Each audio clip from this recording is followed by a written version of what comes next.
Thank you. All right, good evening. I call this meeting to order. Welcome everyone to the February 5th Human Relations Committee.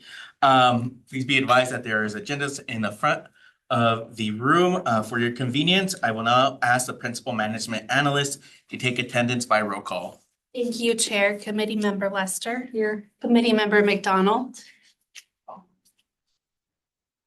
Committee Member McDonald. Stay here. Sorry, no worries. Committee Member Smith. Here. Committee Member Webb.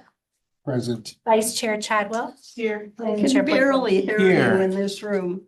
I'll be louder. Which side?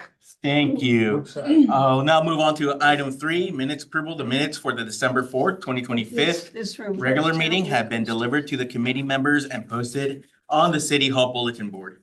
If there are no corrections or additions, a motion is in order to approve these minutes. So moved. Here, first, did I get a second? I'll second. Perfect. All those in favor say aye. Aye. Okay, motion passes. Or oral communications from the public. This portion of the meeting is reserved for persons wishing to address the committee on any matter not on the agenda. Each speaker has up to 3 minutes to make their comments. State law prohibits the committee from acting on non-agenda items.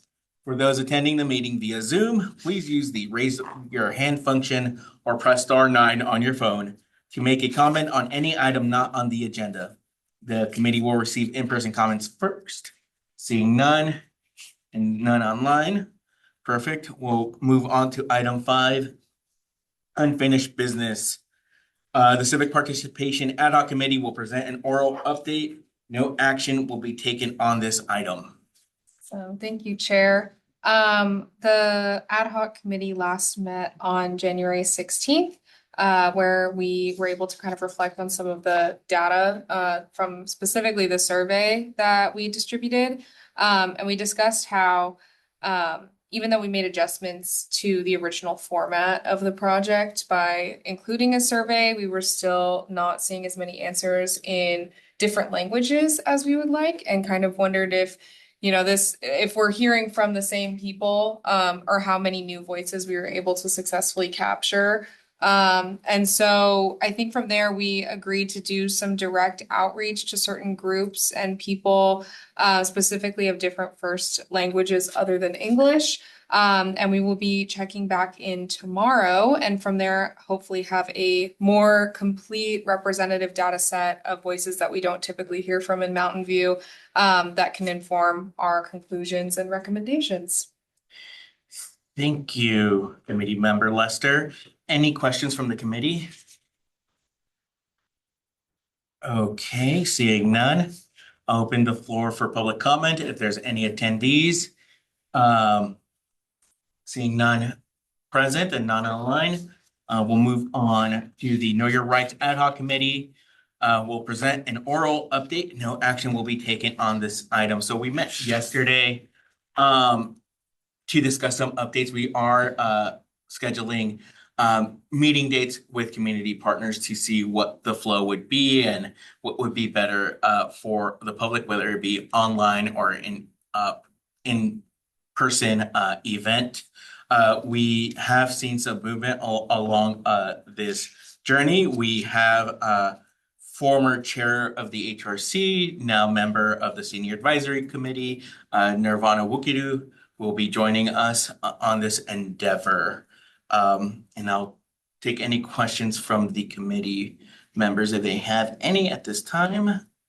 Okay, seeing none and seeing that there's no person for public comment and online,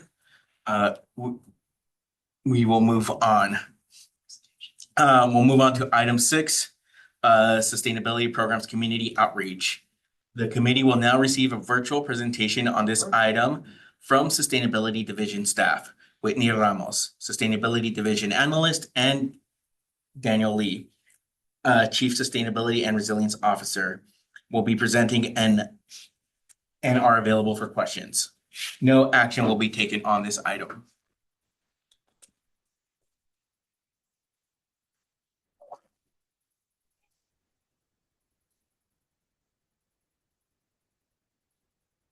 Good evening. I just wanted to double check that you all can hear me.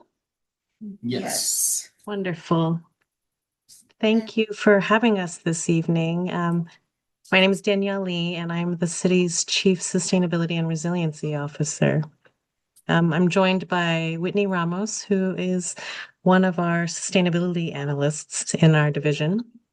And Ms. Ramos and I are really pleased to be here this evening to talk about outreach that we are conducting within the Sustainability and Resiliency Division. If we could go to the next slide. Just a quick introduction to our team. This is most of us, actually. The Sustainability and Resiliency Division has 3 analysts, one focused on electrification, one focused on community engagement, and one who I would say is mostly focused on policy and program implementation. And then we also currently have 3 Climate Corps fellows and additional staff that have been helping with a Cool Block program that Ms. Ramos will be telling you a little bit more about. And our goal is to really help transform city operations as well as our whole community, and to reduce emissions from greenhouse gases, to reduce our impact on climate change, and also to consider the impacts of climate change in the city. What can we do as a community to be resilient? If you could go to the next slide. Okay, I'm going to hand it over to Ms. Ramos, our engagement analyst, and she's going to tell you about some of the work that we've been conducting in the community. Thank you, Ms. Lee. It's nice to see you all. So the Sustainability and Resiliency Division conducts a variety of outreach and engagement. Give us a second, Whitney. Your audio is coming out choppy. Yeah, that's not something I can control. Oh, it's not us? Oh, She may have to log in, yeah. log out and log back in. And I try turning off Yeah, I was going to Okay. say maybe if you turn off your video. I'm gonna be bandwidth. the audio any better this way. Only marginally. Okay. Is there a way to dial in by phone? Do you know? Yes. Yeah. Yeah, that's probably better. Michael can assist. Okay. I'll I'll be right back. I'll Teams you, Whitney. I can start us off. What Ms. Ramos was going to do is sort of walk you through what we had talked about sharing with you this evening. We thought we'd start by sharing the results of a program that is about to be completed, the Cool Block Mountain View program. And that's really an initiative to engage at the neighborhood scale, and have residents get to know their neighbors and talk about issues around sustainability. Then we were going to talk about a program that is underway, the Year of the Water Heater, where we've been working with residents again to install all electric appliances, in this case for water heating instead of a natural gas water heater. And so she's going to tell you about some of the engagement that we conducted to really promote this program community-wide. And then the third program that we're going to talk about with you this evening is our multifamily electric vehicle charging program. It was just approved by the council a few weeks ago, and we're going to be launching it soon. So we're really excited. This is trying to bring electric vehicle charging to renters in our community, because it can be more challenging for people who live in multifamily properties to access charging if they have an electric vehicle. So we're trying to address the needs of the full community. So we wanted to talk about, a program that's complete and kind of what we learned, a program that's underway, and then a program that is forthcoming. So Ms. Ramos, have you been able to reconnect to the audio? Shall we test and see? I just sent her Okay. the info, all the numbers. Got it. It'll probably take her a minute. Phone number, webinar number. Sign in, meeting number. Great. It's a process. Okay. Well, we got her on, we have her on video. We just saw her on video. I saw her too. So we're patient. It's Maybe okay. you, Do we want It's to take like okay. a It's 5 minute? okay. Give her a All second. right, so how about this? We'll take a 5 minute recess while we get the audio situation situated. Is that okay with everybody? Yeah. Cool. All right, we'll go on a 5 minute recess. Gavel. great, thank you. Thank you.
Hello? I can hear you. Did you want to just say one or two more things so we can make sure that the audio is coming through clearly? Sure. So to those of you in the room, are you able to hear me? I can hear you fine through the Zoom, so I'm hoping that they can in the conference room as well. Okay, wonderful. Thank you. Shenanigans. All right. All right, I call this meeting back to order. We'll throw it back to the sustainability group. Okay, thank you, Ms. Lee, for that introduction. We will move to the next slide. Okay. So the past program that I'll be discussing is Cool Block Mountain View. It is a team-based program for residents to learn with neighbors about household decarbonization, that is switching from electric to gas, removing the carbon from our systems, and incentives to help with that, as well as completing cost and energy saving practices and getting to know each other, which helps build resilience in community. The program operated from 2020 to 2025 and was funded with match grant funding from the County of Santa Clara. Across 3 cohorts, the city served this many completed blocks and households. Many others started the program and are not counted here because they did not quite complete it. But other outcomes in addition to these households and blocks, building community, getting to know each other, is the development of the 2025 Cool Block Mountain View Handbook, which provides tailored information to Mountain View residents with local information and was developed using feedback from earlier cohorts. That handbook is available for Mountain View homeowners and renters online now using feedback from past cohorts. We created a renter-specific program, and we also are in the process of finalizing a Spanish language version of that. In 2025, the program website received over 1,600 visitors, and one of the quotes from the current participants from cohort 3 is, "I'm happy to report my neighbor who participated will be going 100% electric soon." We've had positive feedback from community members through the years. And our ongoing campaign is Year of the Water Heater. All the information is on mountainview.gov/water heater, and will continue to be. Its main feature is a limited time Mountain View electric water heater rebate. It also includes outreach and engagement pieces such as photographed here or pictured here, Watson, the heat pump water heater, completing events and outreach focused on the topic, and to promote community engagement and learn more about the current stock of water heaters in the city. We are conducting a survey called the Water Heater Dating Game, where we want to know how old water heaters are in Mountain View, and that will launch on February 14th, Valentine's Day, to be on theme. This chart compares our outreach for the program to the rebate reservations, and it shows the 9 in-person outreach events that were attended, 3 print mailers, 4 newsletters across print and email, and then 4 social media ads. And you can see the increase in consistent rebate reservations over time from when the program launched to when it was fully reserved. Our upcoming program is multifamily electric vehicle charging. We are looking at an Earth Day, sorry for that typo, 2026, a launch at Earth Day this year. It is able to be stacked with other available incentives, and other programs that will also be happening include technical assistance from Silicon Valley Clean Energy, for example. And this is intended to reduce the cost of installing electric vehicle chargers at multifamily properties in Mountain View to near zero.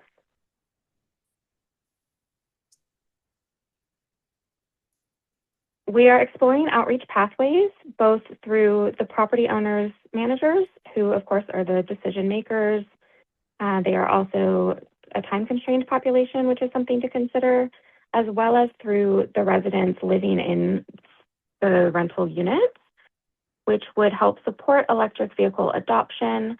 And we would hope to empower residents while not creating any sort of friction between the two groups, and increase general knowledge of EVs. Some renters move quite a bit, so by increasing awareness in general, perhaps there's some medium-term adoption as well. But we would really love to hear from you all today about how could we potentially outreach meaningfully to reach property owners, what kinds of messages we could potentially emphasize to the renters, and what could a tenant's role be in bringing electric vehicle charging to a multifamily property. I'm also here to note down other comments or questions or notes that you have as well. Thank you. Thank you so much for the presentation.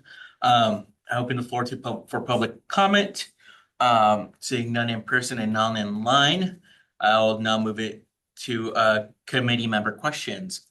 Does any member of the committee have any questions for staff? John? Vice Chair Chadwell? Yeah, thank you very much for that presentation. This is a topic that is very important and I'm particularly interested in. I have a question about the Cool Block program, and then I also have a question about the multifamily electric vehicle. So I'll do Cool Block first. Was this, I may be wrong, but this is an older program, right? This has been active in the past, right? I mean, this is from in 2025. But it wasn't did they do a Cool Block before 2020? Or am I just completely misremembering? Okay. All right. Sorry, I thought I remembered there being like a program, Cool Block program, that was like in the 2010s or something. The chair, I believe that regionally there is the Oh, Cool Block got it, program okay. has been active for much longer, but it first came to Mountain View in 2020. Okay, that makes sense. I remember it being like a thing that there was a small bit of involvement in, but it never quite got off the ground in Mountain View. Okay, cool. Well, I'm glad to hear that was successful. Regarding the Cool Block program, I'm wondering, were the households very concentrated in one or two neighborhoods? I'm just wondering, like, did you have representation from across the city in your households, or did you find that it was kind of concentrated in just a small geographic area in terms of participation? Yes, that's a great question. We did find that the majority of households were from near the downtown Mountain View area, so the historic Mountain View area there. Okay. And If I then there could were a few add, spread out as well. we made a concerted effort. So Ms. Ramos and I, the first cohort actually occurred before both of us came to join the city. We made a concerted effort. That's why there was actually a gap between years for cohorts. Of course, COVID also slowed the pace of participation, but we attempted to have a Spanish language cohort. We attempted to have a more targeted cohort for renters. Am I correct, Ms. Ramos? Yes. So we tried we looked at the data of who was participating, and we tried to tailor the program to meet other parts of the community that hadn't participated. Last year was a hard year to run programs for Spanish-speaking residents in our community and renters because there was just a lot of additional, other things happening in the community. So we weren't able to get very high levels of participation. I think frankly, it's limiting what you can do if you're a renter, right? If you're a homeowner, you can make more changes to your home than you can if you're a renter. So a lot of factors that we're still trying to unpack in terms of why the participation ranged the way that it did. But we did do a redesign to try to broaden participation. Oh, thank you.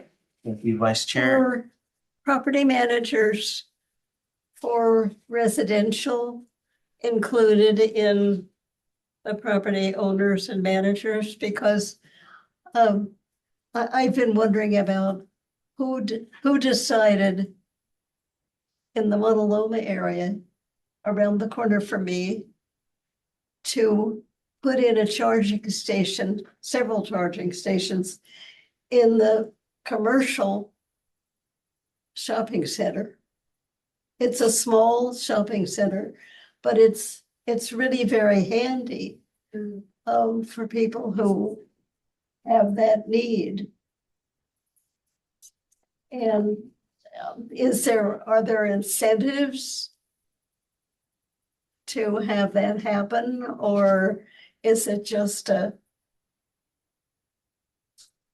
accident or a coincidence or a particular concern of the property owner of the commercial place?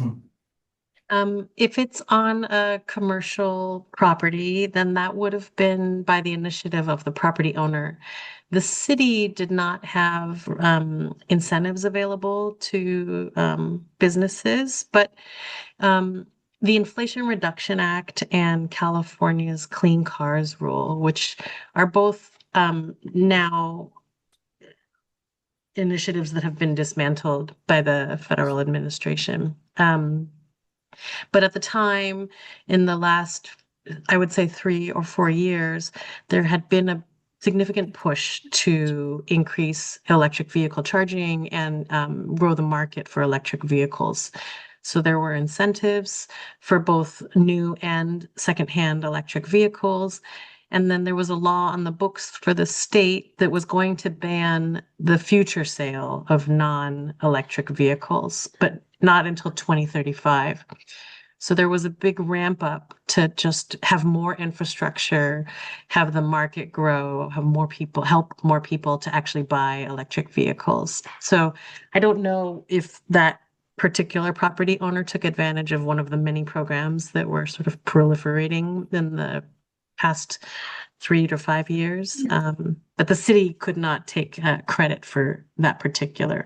I mean, we had ride and drive events every Earth Day for the last few years where we got people the chance to just test drive an electric vehicle to see what it's like. So that was the role that we were playing at the city level, just to familiarize people with electric cars. Thank you. Committee Member Webb? Can I piggyback off of that one? I actually participated in one of the ride and drives at the senior center a couple years back. And the one thing that I did get out of that was, of course, I got to test drive them, but there was no other information about like the infrastructure, all of the other benefits that we could get out of this. Like, it was almost like the person just rode in the car with me, said, if you want to buy it, ride with me. If you want to buy it, here's my contact information. So it didn't entice me to say, oh, well, you know, we're building infrastructure. I mean, none of the other things that, or there was a table outside. Now, this may have changed over the last couple of years where there's a tables with all that information and someone, more than one person at the table talking to people, because the people here in our city, they're definitely interested. The awareness has always been the challenge. So I'm glad you guys are asking these types of questions. I live in South Mountain View. We get nothing. We get nothing at all. As far as like information, I'm in a mid-sized apartment complex with about 150 units. And the things that come down to us we don't get the information. So when you say you're concentrating in downtown, there are a lot of us on the outskirts of the city, and we want to make these changes, but we don't get the information. So I don't know what practices you have right now, and I'm not sure, you know, what we can do to help you with that. But just from my perspective, we're just not getting this information. Hearing about the water heaters, hearing about the block party, that doesn't trickle down to our side. You know, and there's 2 large apartment buildings right by us, along with a big residential cul-de-sac. And the Americanas is around the corner from us, and that's a humongous complex where we can make a difference. A block party can be held there. If you know, there are people, there's large pockets of people out there in our neighborhoods where we can reach out to, or you can reach out to. Yeah, I'm so glad that we're here this evening.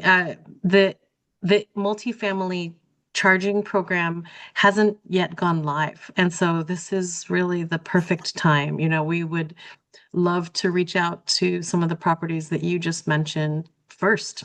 We haven't yet issued any rebates or even made them available yet. So if we could, we'd love to get your own property in line right away. So maybe You can reach out to me. You can give her my issue for more.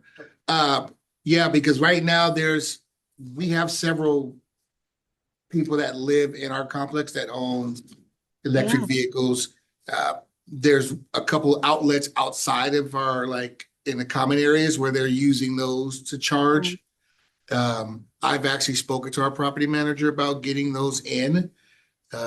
There's space for it.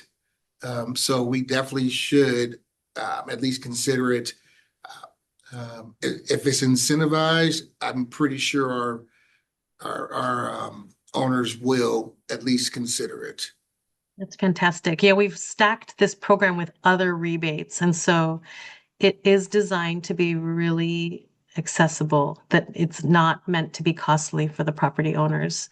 Many should be able to install the charging basically free of charge or nearly free of charge. And there are other rebates even to help with upgrades to the electric capacity at your site. So we're really trying to make it doable. So I'll certainly, someone from our team will reach out soon. Thank you. Thank you, Committee Member Webb. Committee Member Smith. Stippling on your thing of bigger complexes, I remember Zipcar was such a benefit for large complexes like that. Is there any electric company doing something like Zipcar in that regard? Because that would just that would help, I feel like, get people into that idea of an electric car a lot easier and then help that transition going better. Or can I jump for in? it. The other thing is, what are we doing with all these rideshare, like, was it Nuru and the ones that are going around these electric vehicles? What relationship have you had with them as far as getting them? Because I know we can take like the Waymos and stuff now. You know, if the city has some kind of program where, you know, they can get us discounted rates, you know, subsidized. And that would incentivize people to maybe take the electric vehicles or the driverless vehicles around. That could definitely help too, because I see people in my complex always just popping out for a lift, you know. And if we have something to incentivize us, even if it's just only within the city limits, you know, going from, you know, from where I am to downtown, it's a 10-minute ride, and it costs me $5 because it's been subsidized by the city. And I'm getting a chance to ride in the new technology or ride in an electric vehicle. We've got lots of ideas. We love this program. Yeah, We love and sustainability. So it's so exciting to hear it. I mean, we can definitely hear your enthusiasm. You know, with the way we've been thinking about electric vehicles is there's a part of the market that will happen naturally, and especially with so many incentives that were available, you know,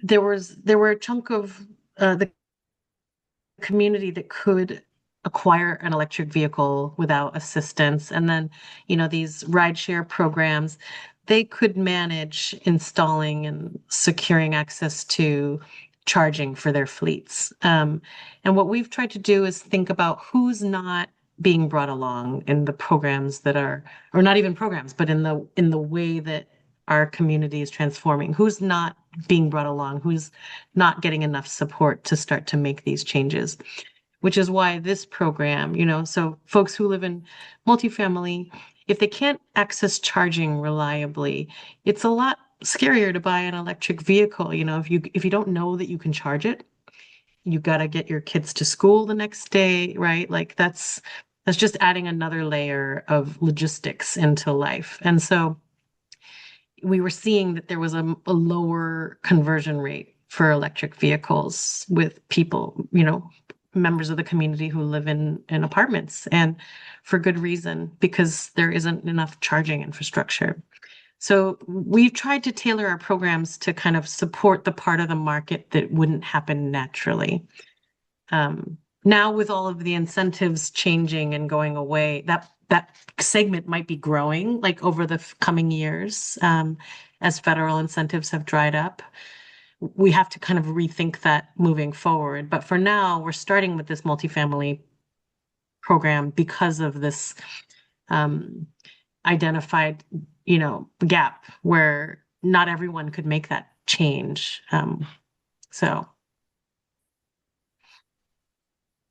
I think, you know, we would love to think about additional opportunities for partnership as this program launches and hopefully is successful. Thank you. Vice Chair Chadwell? Yeah, thank you for additional detail on this. Just a details question, for multifamily, for who qualifies for the program, is multifamily defined as 5 or more units, or are we talking fourplexes as well? I don't know the answer to that question. Ms. Ramos, do you recall? I know that the 5 or more units is kind of a magic number for, at least for trash services, which is what I used to work with. Apologies, I also do not recall the cutoff minimum. Because as I don't know that well but I know that there is a lot of small multifamily complexes in Mountain View that are, you know, 5 to 10 units, but there's also a lot of fourplexes Or three. or threeplexes that kind of fly under the radar of outreach because they're not quite, I mean, like they're a single family, at least in terms of having like individual services. But they behave in a lot of ways like multifamily properties. And so I would just be interested in seeing how you might tailor an approach to those, because smaller properties where it's often like the owner lives in one of the properties and rents out the other ones, there's a lot more control there, and accessibility, easier to reach the property manager right there. I just messaged my colleagues who are implementing this program, and if they answer me, it's after hours, so Yeah. whether or not they get the message, but I'll certainly share, and if not, we can follow up with that answer. Oh, thank you, I appreciate it. Any other committee members with questions? Always. Oh, Yeah. I have, do you Go have? ahead. Don't go ahead. I'll go after you. Go ahead. You sure? I Go got, for it. I Go got, for it. no, I got like 10 more. Let's go. So I have a few questions. Thank you so much again for being here this evening. One of the first one was with the Coal Block Mountain View. Y'all had mentioned that y'all received a grant from the county to match kind of the amount. Was that a one-time deal? Are we expected to see continual funding for that, or with the county budget cuts, is that not dried up? It was a one-time grant from Supervisor Simidian's office. Got it. Okay, thank you for that. And then with the outreach, are there any plans for the outreach to hit other neighborhood areas, or even possibly use neighborhood associations as a way to tap into folks to obtain this information? Or what other outreach opportunities are y'all trying to seek in order to expand access to this? Ms. Ramos? We are hoping to use every pathway communications method available to us. So that certainly will include if there are any council neighborhood committee meetings. Those were an effective way to reach people for the heat pump water heater rebates, as well as connecting to the people we know who run neighborhood associations and asking them to forward the information. But if there's other specific ways, I can jot them down as well. Definitely. Thank you for that. And then would mobile homes be able to access, or would that fall under a different criteria because of like who manages the property In the facility. in the facilities? Well, it's different. That's That's land. a really good question. I don't know if we have specifically included or excluded mobile home communities. I think one of the biggest challenges is sufficient electric capacity at some of those sites. You know, we've had kind of parallel conversations when it comes to installing electric appliances as well. And because they're space constrained, doing, you know, electric capacity improvements can be a challenge. I don't know, Ms. Ramos, do you have anything to add to that? We're certainly trying to think about how to engage residents in mobile home communities too. It's certainly a unique challenge because we have heard from a lot of residents of mobile home communities that they're interested in making sustainable changes, but there are unique circumstances in those places.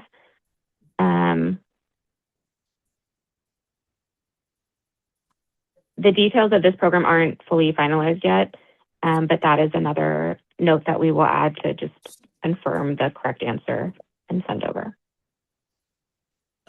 Thank you for that. And then I'll pause for committee member Wait a minute. McDonald.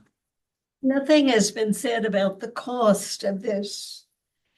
And I have no idea how costly it is to set up a charging station. And I think it's not fair to talk about these discussion questions without knowing just exactly what might be the costs?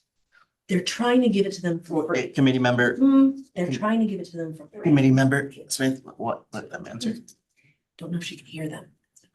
Oh, yeah, thank you for the question. We tried to stack this program with other rebates that are available so that the chargers could be virtually free of charge, or in many cases, actually free of charge. It depends on the electric capacity of the site. That's kind of the thing that could be a little bit of extra cost, but generally speaking, the rebates will cover up to 100% of the project cost when you combine all of the available rebates.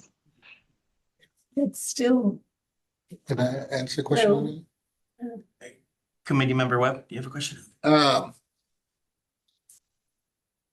The question is, so you're saying it's practically free, right? And you're trying to stack.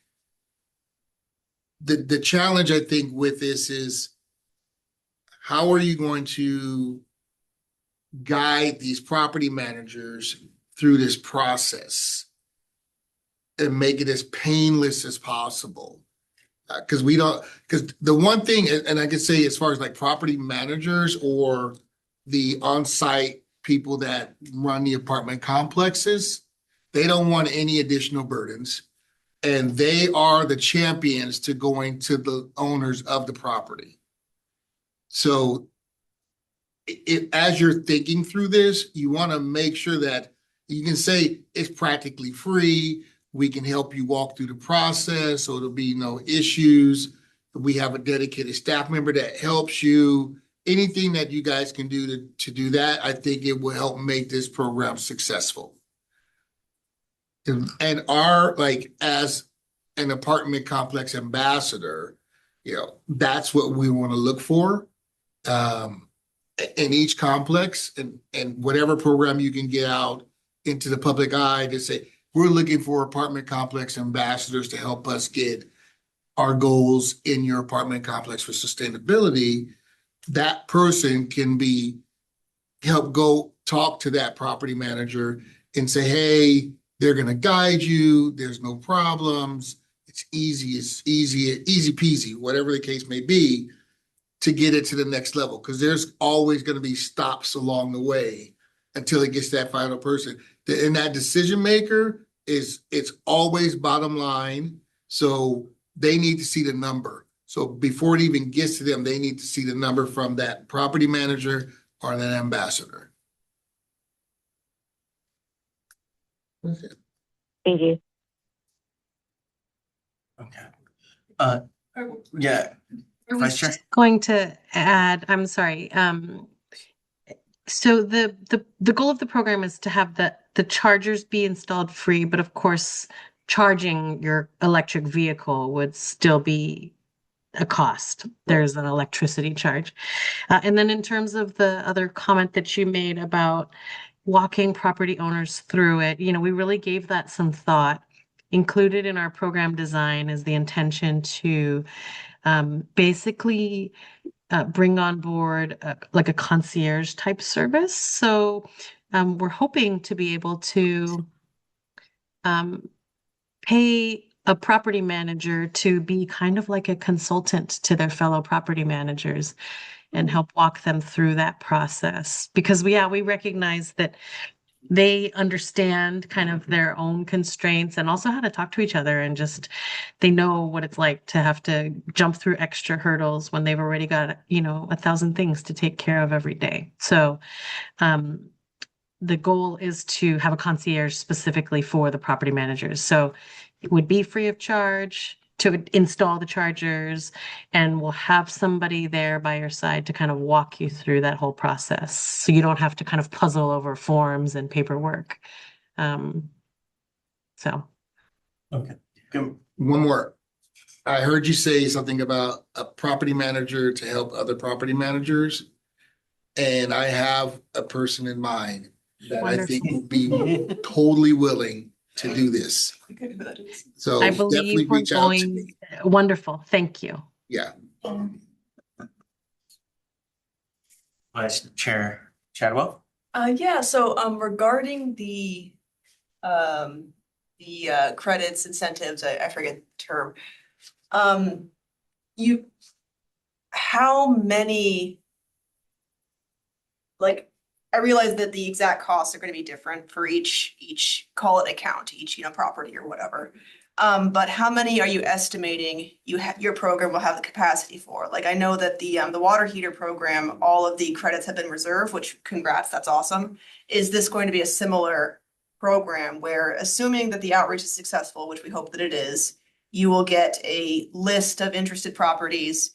In fact, it would not surprise me if you got a property management company that says, hey, we have 6 properties in Mountain View and we'd like to do all of them. Can you help us do all of them at once? Which, very efficient, but also is that, the best distribution of the credits?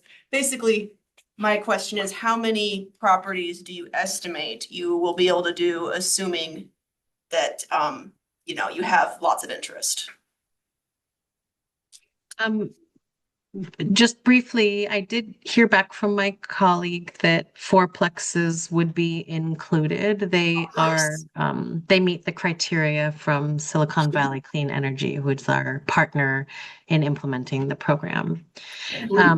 And in terms of your other question about how many properties we can serve, we thought about it more in terms of the number of charging stations, or we call them ports. How many plugs we will be able to install, because a property with 100 apartments or one with 4, the cost would be very different. So I think that there was an estimate for the number of ports, and we don't know how many properties that will spread across. I can see her typing the answer to the number of ports. I can't remember. I think it's 100 something ports. But the other thing I was going to just mention in the meantime was that we also last month got permission from the council to add an additional tranche of money to the heat pump water heater program. So we've doubled the capacity of the program. So yes, the first batch of money was fully reserved, but now that we've gotten additional funds added, rebates are again available. So Not too late. Well, I'm thinking, are those for single family homes Exactly. only? Yeah, Look at there's that. still time. And then we're going to be limiting the number of ports per property for the EV charging. It'll be either 18 ports, if they're That's a level lot. 2. Yeah, exactly. So we don't want to put all of the ports into one property. So, we're trying to keep it reasonable and spread the benefit out to at least kind of across the city. And our hope is that this is successful and that we're just piloting or proving a concept that then we would be able to expand, much like the heat pump water heater program. We projected it would be available for a year, and the incentives were gone after 6 months. And so we were really excited to come back to council and ask for permission to add more money to the program because it was so successful. So, we don't know what will happen. I think trying to engage with multifamily, I think it's not just like a regular linear uptake. I think it'll be a lot lurchier than that. Like, we'll have a lot of interest and then maybe none, or maybe the opposite, no interest and then like a spike of it. So we don't know how long the funds will last. But That's cool. Thank you. Any more questions from the committee members? Regarding this? Yes, with this. 'Cause I have a different question. For them? Yeah. Okay. Committee member Webb? So I'm going a little off topic.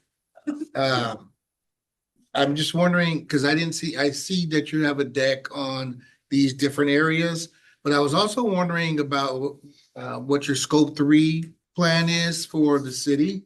And is that, if we could find that anywhere? for scope 3 emissions? Or do you not? We have been more focused on kind of direct emissions within the community as a starting point, you know, recognizing that we still have a lot of work to do there. So we don't have a specific sort of strategy for scope 3 emissions. I will say that we're also really active at the regional and statewide level because, you know, if you think about it, like there are emissions that are occurring locally, and then there are emissions sort of across the economy that pass through Mountain View or could be attributed to Mountain View, but really are not controlled within our city limits, strictly speaking. So we are active at the countywide level. We partner with Silicon Valley Clean Energy and with the county. The county has recently launched a countywide climate collaborative to work with all the cities in the county and with community organizations. Mountain View sits on the leadership advisory team for that body. And then also we co-chair the sea level rise and flooding working group. So thinking about issues of flooding and sea level rise countywide. And then we're getting ready to launch a statewide climate alliance of cities that will be active with the legislature. And we'll be trying to bring forward ideas for laws that we hope our legislative delegations will carry that will help address electricity affordability and other climate priorities. You know, if we ask everyone to electrify, how do we make sure that it's affordable for people? So that alliance should be going live this spring. We're having a lobby day in Sacramento, and there are many cities across the region.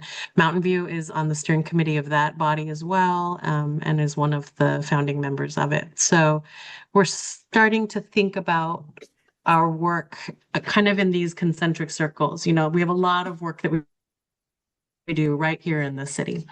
How can we make changes right on the ground in our own community? And then we still think about, we recognize that we're part of a community that's countywide or even regional. You know, we're also doing work at the regional scale to make sure that the air district has rules that make sense and that help clean our air and reduce our emissions. And then now we're thinking about statewide. What can we do? What can we help precipitate if we work together with cities across the state to bring forward policies and legislation that it would not only affect Mountain View, but we still feel like it's important to work on it because climate change is just kind of one of those, you know, it's like a hairball. Like it's hard to untangle, but you know, we recognize that it has a very far reach. And so we're trying to kind of be active at all the different levels, but in different ways, you know, like we're not as directly involved in the statewide as we are in what happens in our own city. Thank you for the question, committee member. Just last ones. You had mentioned something I was interested about. So like with the creation of ports, it's also of like, you know, supply and demand. Is there a demand for them? And are y'all creating like, I don't know, consolidated packets of information, if you will, for tenants who may be interested to making the transition from gas to electric vehicle for them in order to make these ports something that they would want to have at their place of residence? That is it. So we're in the very early stages of the program design, and I think that's a really great idea. We should come to you guys early with all of our programs because you guys have had some really great suggestions. That's something that we can look into. We hadn't yet identified all of the outreach strategies, so yeah. And then I think earlier it was asked how many ports total we could fund with this program. And right now we're budgeted for 180 ports total and limiting to 18 ports per site. So a minimum of 10 properties, but some may be smaller and not need 18 ports. And so we're hopeful that it will serve more than 10 properties across the city. Perfect.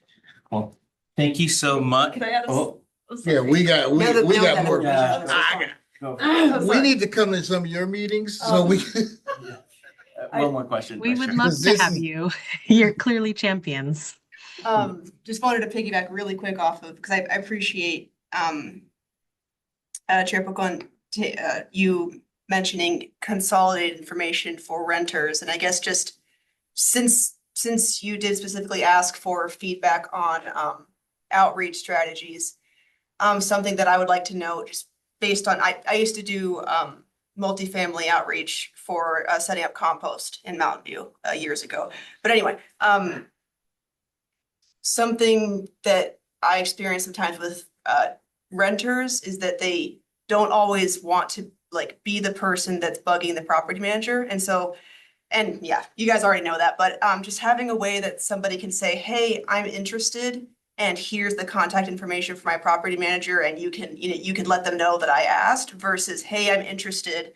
I would rather not be directly involved, but just you can call my property, you can reach out to the property and say at least one of your residents is interested, and open up the conversation that way. Cause I know sometimes, especially these days with a lot of people feeling kind of nervous about their housing situation, people are afraid to kind of be the squeaky wheel, or the tenant that keeps asking for stuff at properties. And so just a note on different options for renters to request outreach at their properties. Yeah, absolutely. We are more than happy to cold call property managers, cold call and not mention that was a referral. I also have my roots in solid waste, and I used to befriend all of the custodial staff, and they would tell me which departments at a different jurisdiction that weren't recycling and composting, and then I would just drop in and check in on their programs and not tell them that they had been, reported by the custodial staff, and I just kind of offer to help. So we would, of course, use a very similar approach. And yeah, we don't want anybody to feel nervous about approaching their property manager. That's certainly something we could manage to do. Thanks. Well, thank you so much, Sustainability Division Analyst Whitney Ramos and Chief Sustainability and Resilience Officer Daniel Lee for being with us tonight. Thank you for having us. Have a great evening. All right, moving on to item 7, committee member staff comments, questions, and committee member reports. No discussion or action will be taken on any questions raised by the committee at this time. State law prohibits the committee from discussing or acting on substantive non-agenda items. Does any committee member have anything to report? I'm really looking. Yes. Yeah, of course I do. Oh, committee member Webb. Yeah, no. I'm making sure everyone else is, you okay? What are you doing? You okay? Okay.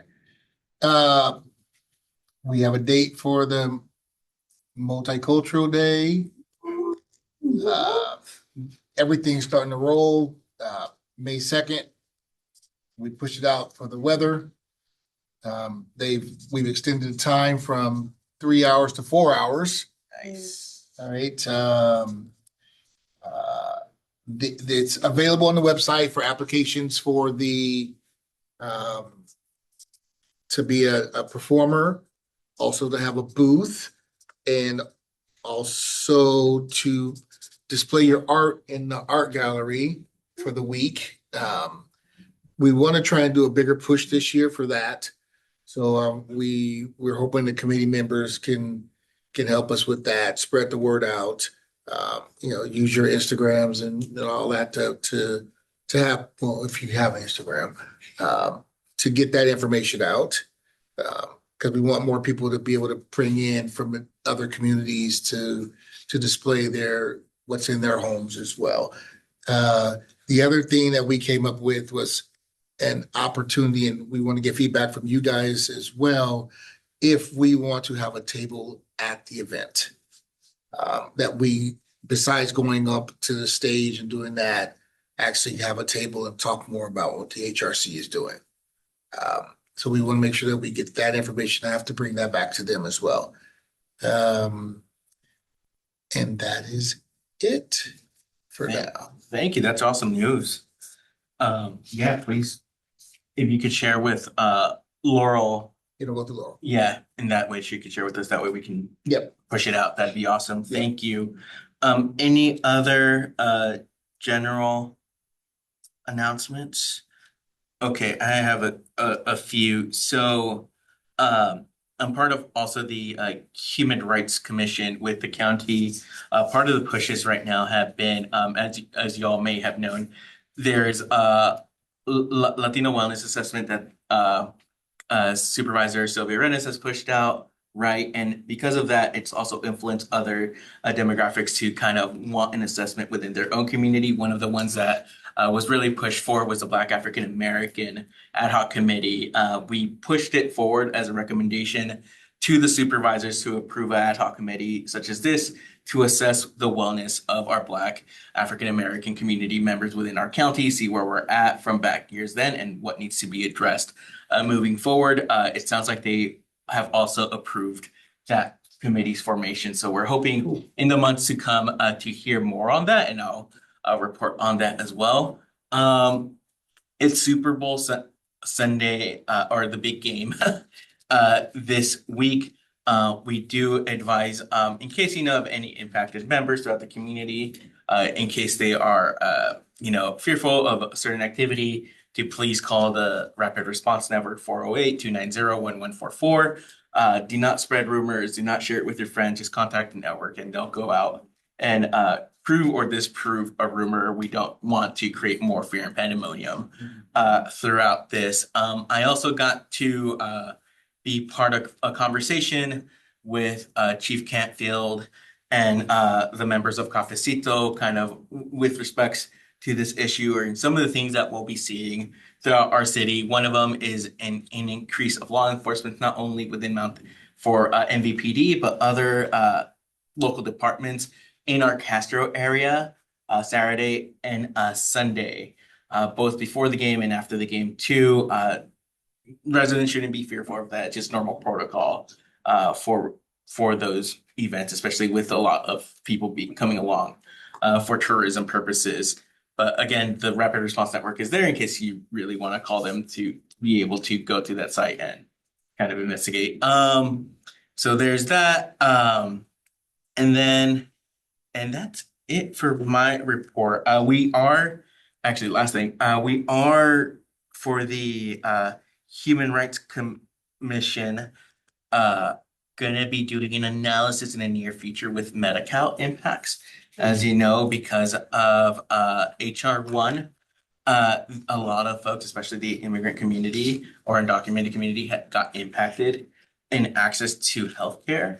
And so it's still too early on to see the impact, but we know there's a huge impact on that. So we're hoping to get an update in that either in March or May. We meet every other month to see what's the general impact in the county, but also would be willing to ask even further in detail what's the impact within the city of Mountain View and things that we should be making our council members aware of.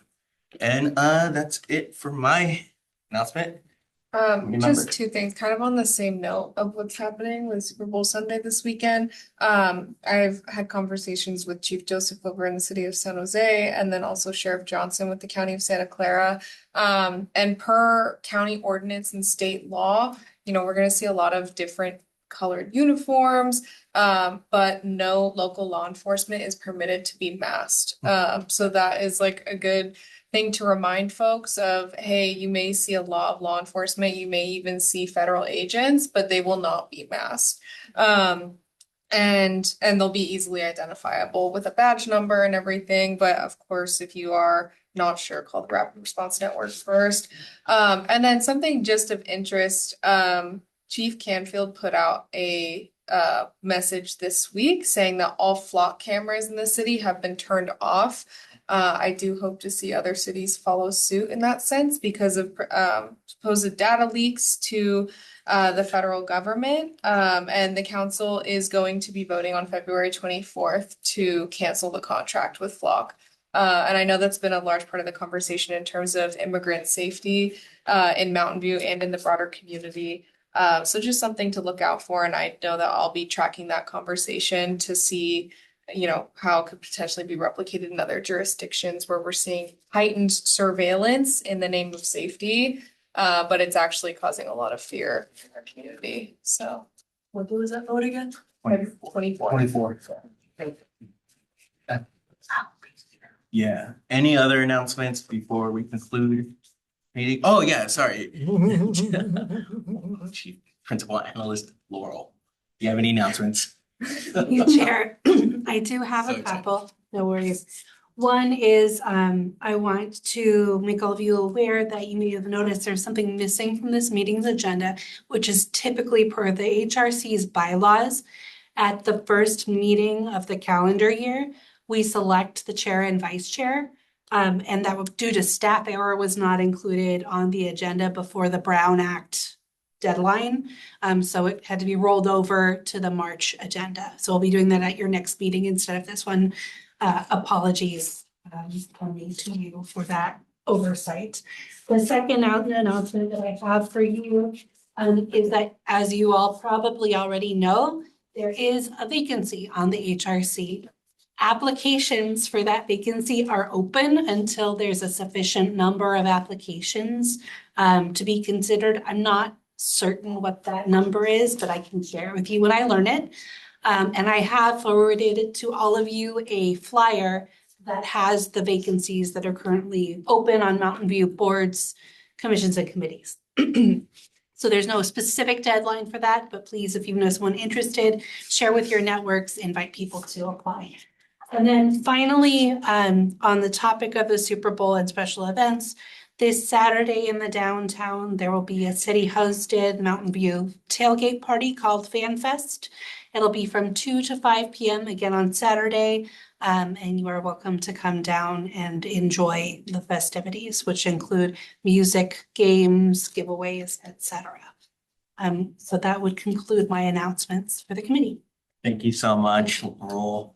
All right, I move us to item 8, adjournment. Adjourn to the next regular meeting of the Human Relations Committee scheduled for March 5th, 2026 at 6:30 p.m. in the Plaza Conference Room at Mountain View City Hall and virtually on Zoom. Thank you all for attending.